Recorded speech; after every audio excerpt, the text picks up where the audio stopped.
ఏళ్లలో 8,00,000 గృహాలను పూర్తి చేయాలి.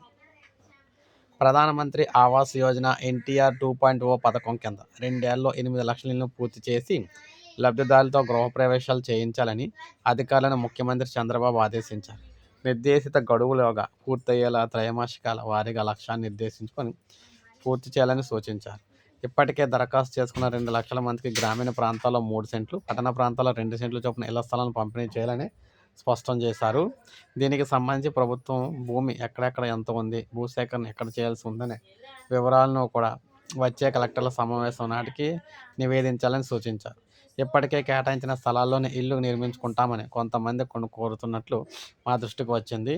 వారికి కూడా ఇంటి నిర్మాణానికి అనుమతినివ్వాలి అని చెప్పేసి ముఖ్యమంత్రి అయితే ఆదేశించారన్నమాట. ప్రధానమంత్రి ఆవాస్ యోజన ఎన్టీఆర్ 2.0 పథకం ఈ నెలాఖరు నాటికి కేంద్ర ప్రభుత్వం రాష్ట్రానికి 1,00,000 గృహాలను మంజూరు చేస్తున్నట్లు గృహ నిర్మాణ శాఖ ప్రత్యేక ప్రధాన కార్యదర్శి గారు అయితే తెలియజేశారు. సో చూశారు కదా, కొత్తగా ఇళ్ల స్థలాల కోసం చేసిన వారికి నెక్స్ట్ అయితే ఇంటి స్థలాలు అయితే ఇవ్వబోతున్నారు అన్నమాట. 3 సెంట్లు 2 సెంట్లను. సో ఇది అప్డేట్. ఒక లైక్ చేయండి, సబ్స్క్రైబ్ చేసుకోండి, మంచి సబ్స్క్రైబ్